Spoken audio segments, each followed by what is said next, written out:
अस्सलाम वालेकुम, welcome back to my channel.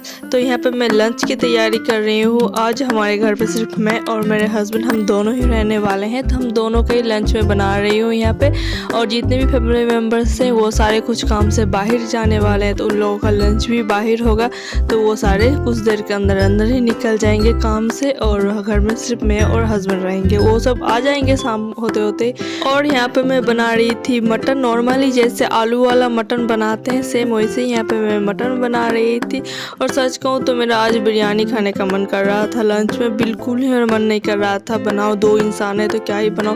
पर मैंने रात को ही फ्रिज से मीट निकाल के रख दिया था मटन को, तो आज मुझे बनाना ही बनाना था। तो मैंने सोचा चलो जब निकाल ही दिया है मटन को तो आज बना ही लेते हैं। सबसे पहले तो मैंने यहाँ पे पैन पे ऑयल ऐड किया था। मैं यहाँ पे मस्टर्ड ऑयल का इस्तेमाल कर रही हूँ। ऑयल जब अच्छी तरह से गर्म हो जाए तो उसमें तेजपात और कुछ खड़े गरम मसाले ऐड कर देना है, और अनियन भी ऐड कर देना है। अनियन को हम लोग 1 से 2 स्टर देंगे और इसमें मटन ऐड कर देंगे। और मटन ऐड करने के बाद इसमें जाएंगे घर के कुछ मसाले। यहाँ पे मैंने इस्तेमाल किया था हल्दी, धनिया जीरे का पाउडर, नमक और red chili powder. I think red chili powder skipped हो गया है, इसमें एडिटिंग करते हुए स्किप्ट हो गया है, पर मैंने इस्तेमाल किया था। अब इन सारे चीज़ों को अच्छी तरह से हम मिक्स कर देंगे। उसके बाद इसमें ऐड करेंगे 2 चम्मच भर के अदरक लहसुन का पेस्ट, और इन सारे चीज़ों को अच्छी तरह से मिक्स करना है। और तब तक भूनना है जब तक मटन का जो रॉ स्मेल है वो सारा ख़त्म ना हो जाए।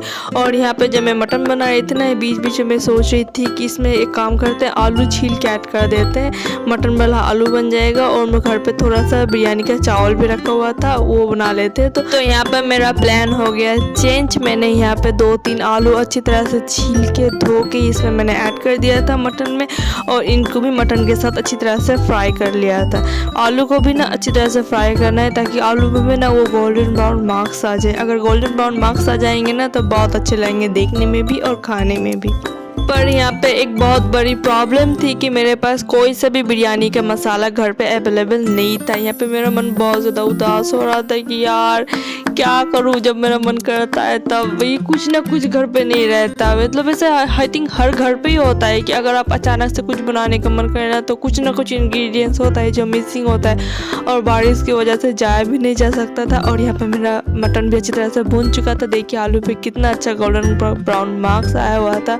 तो मैंने सोचा चलो घर पे ही तो खाना है, मैं और हस्बैंड ही तो हैं, तो मैंने सोचा चलो जैसे ही बनता है घर पे बना डालते हैं। जब मटन अच्छी तरह से भून चुका था तो उसे प्रेशर कुकर में डाल के मैंने 4-5 अच्छी तरह से सीटी लगाई थी, और उसके बाद मैंने इसे ट्रांसफ़र कर लिया था पतीले में। और यहाँ पे मैं हाई फ्लेम में इसका जितना भी एक्सेस ग्रेवी है वो सारा मैं इवापोरेट कर रही हूँ। और अब इसके ऊपर से थोड़ा सा गरम मसाला स्प्रिंकल कर देंगे और मटन हमारा डन हो जाएगा। और साथ ही साथ मैं यहाँ पे चावल धो रही थी। मेरे पास ये ½ kg के करीब चावल रखा हुआ था बिरयानी का, तो मैंने सोचा चलो इसे भी इस्तेमाल कर लेते हैं। तो यहाँ पे मैं लग गई चावल धोने को। मैंने 3 से 4 पानी में चावल को अच्छी तरह से धोया था, और मैंने इसे भिगो कर रख दिया था आधे घंटे के लिए।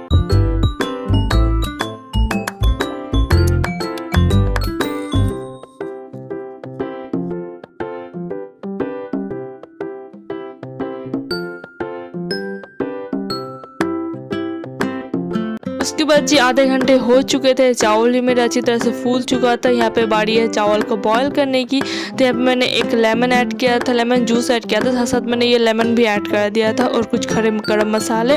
और मैंने यहाँ पे 2 चम्मच भर के नमक ऐड किया था। पानी का नमक इतना होना चाहिए कि जैसे समुंदर का पानी नहीं रहता, जैसे खड़ा पानी उस टाइप का इसका पानी होना चाहिए बिरयानी का। और जब पानी अच्छी तरह से बॉयल हो जाए तो इसमें आप चावल ऐड कर देना, और चावल ऐड करने के बाद एक अच्छी सी स्टर देना, और इसे ढक के आप छोड़ देना 5 मिनट के लिए। 5 मिनट के अंदर अंदर चावल तो ज़रूर बन जाता है। आप यहाँ पे चेक कर लेना, 80% चावल को कुक करना है और 20% हमें दम पे रखना है। इसलिए 80% चावल जब आपका बॉईल हो जाए तो उसको छान लेना है। यहाँ पे चावल मेरे 80% कुक हो चुका था। मैं यहाँ पे चेक भी कर रही थी। अब बारी है इसको ड्रेन करने की, तो मैंने यहाँ पे इसे ड्रेन भी कर लिया था ताकि इसका जितना भी एक्सेस पानी है वो सारा नीचे बैठ जाए।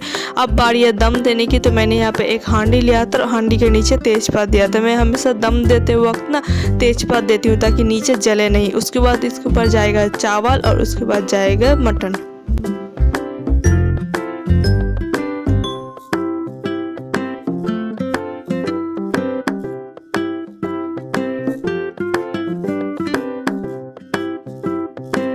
बिरयानी मसाला मेरे पास नहीं था और इसके लिए मैंने थोड़ा सा गरम मसाला और थोड़ा सा कसूरी मेथी ज़्यादा इस्तेमाल किया था इसमें। और जी ये था नेक्स्ट डे। युवान यहाँ पे सो रहा था। सोते हुए जितना क्यूट ये लगता है ना, उठने के बाद उतना ज़्यादा ये बदमाशी करता है। और मैं फटाफट आ गई थी किचन पे क्योंकि मुझे आज आलू पूरी बनाना था ब्रेकफास्ट में। तो यहाँ पे मैंने प्याज और सूखी लाल मिर्च को ऑयल पे फ्राई करके जब वो गोल्डन ब्राउन हो चुका था तो उसमें मैंने आलू पे मिक्स कर लिया था और नमक, हल्दी और गरम मसाला ऐड करके इसे आलू के साथ अच्छी तरह से मिक्स कर लेंगे। अब बारी है इसकी आटा गूंदने की। तो यहाँ पे मैंने आटा ले लिया था। मैं यहाँ पे आशीर्वाद आटा इस्तेमाल कर रही थी पूरी बनाने के लिए। इसमें ऐड करेंगे कलौंजी और 4 से 5 टेबलस्पून मैंने यहाँ पे सनफ्लावर ऑयल इस्तेमाल किया था और थोड़ा सा नमक। पहले ड्राई इंग्रेडिएंट्स को अच्छी तरह से हाथों के थ्रू मिक्स करेंगे। उस पर थोड़ा थोड़ा पानी देके इसे अच्छी तरह से एक डो बना लेंगे। यहाँ पे डो को ज़्यादा नरम नहीं गूंदना है, जैसे हम रोटी बनाने के लिए डो बनाते हैं उस तरह नहीं बनाना है। इसके अंदर आलू का स्टफिंग जाएगा, इसलिए यहाँ पे डो को थोड़ा सा टाइट गूंदना है।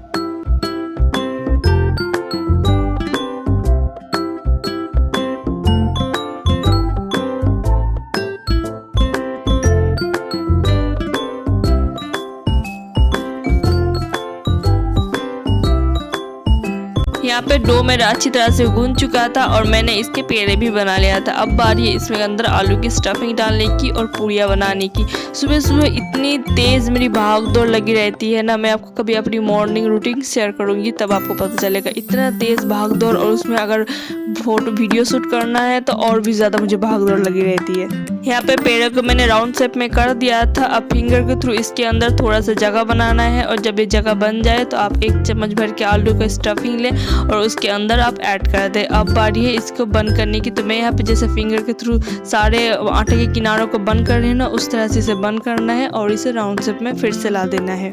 पहले मैं जब पूड़ियाँ बनाती थी ना तो मुझे ये बहुत ज़्यादा हार्ड भी लगता था और बहुत टाइम भी लगता था। अब मेरी निगाह को माशाल्लाह से 4 साल होने वाले हैं ना, तो अब काम करते करते इतनी हैबिट हो चुकी है कि मुझे लगता ही नहीं कि पूड़ियाँ बनाना कोई बड़ी बात है। मुझे लगता है कि यही आधे घंटे में बना जाऊँगा, 1 घंटे के अंदर तो बन के सारे खा के निकल जाएंगे। मतलब इतना मुझे बनाते बनाते एक्सपीरियंस भी हो चुका है और मुझे टाइम भी नहीं लगता और मुझे फील भी नहीं होता कि बहुत ज़्यादा काम है या बहुत ज़्यादा इसका स्टेप बाय स्टेप मेंटेन करना है। मुझे ये सब नहीं लगता अब। और बातों ही बातों में यहाँ पे मेरा एक पेड़ा बन के तैयार हो चुका था। अब बारी थी दूसरी पेड़ा बनाने की। इस तरह से मैं सारे पेड़े को बना लूँगी।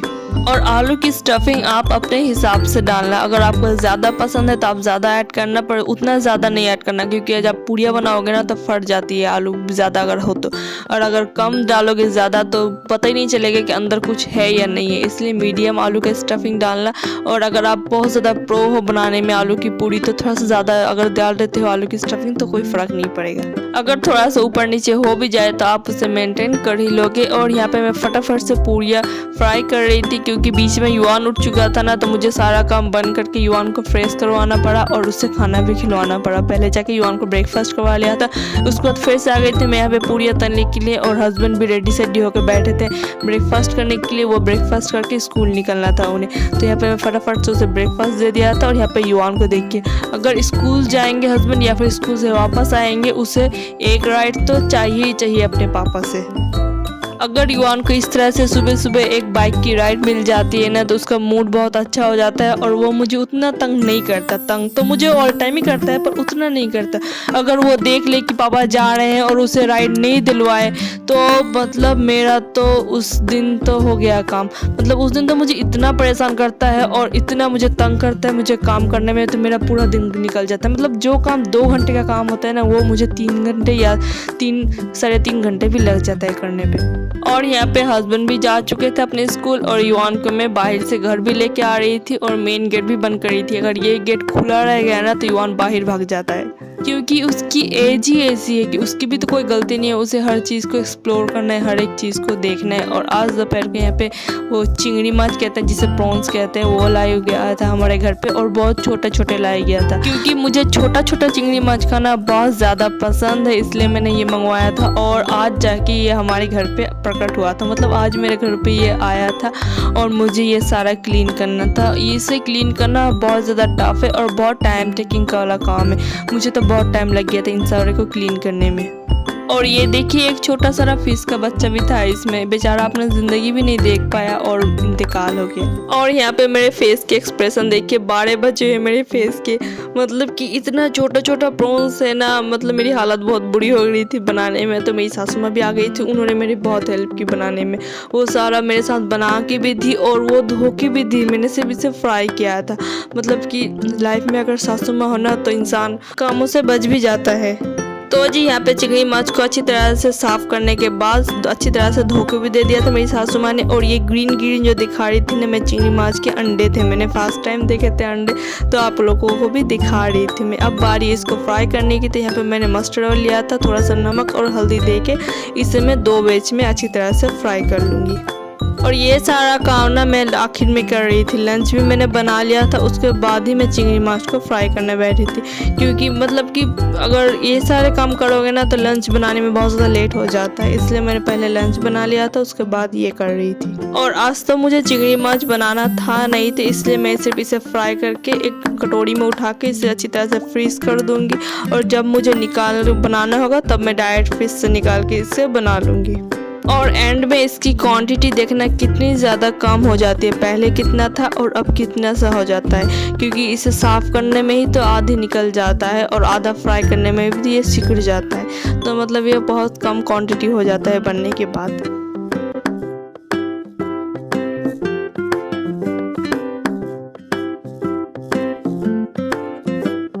और ये दोपहर का टाइम हो रहा था, यहाँ पे मैंने युवान को भेजा था पानी लाने के लिए, वो खाली ड्राम लेके भेजा था मैंने कि वहाँ पे दे के आ जाओ। अब मैं उसे घर के छोटा मोटा काम जो है मैं ज़्यादातर उससे करवाने की ट्राई करती हूँ, ताकि वो भी घर के काम कुछ सीखे कुछ घर। और उसके पीछे मैं भी थी, वो सिर्फ ड्राम दे के आ जाएगा। और ये पानी का प्लांट हम लोगों का ही था। तो यहाँ तक इतने, मिलते हैं नेक्स्ट ब्लॉग में, तब तक के लिए अल्लाह हाफिज़।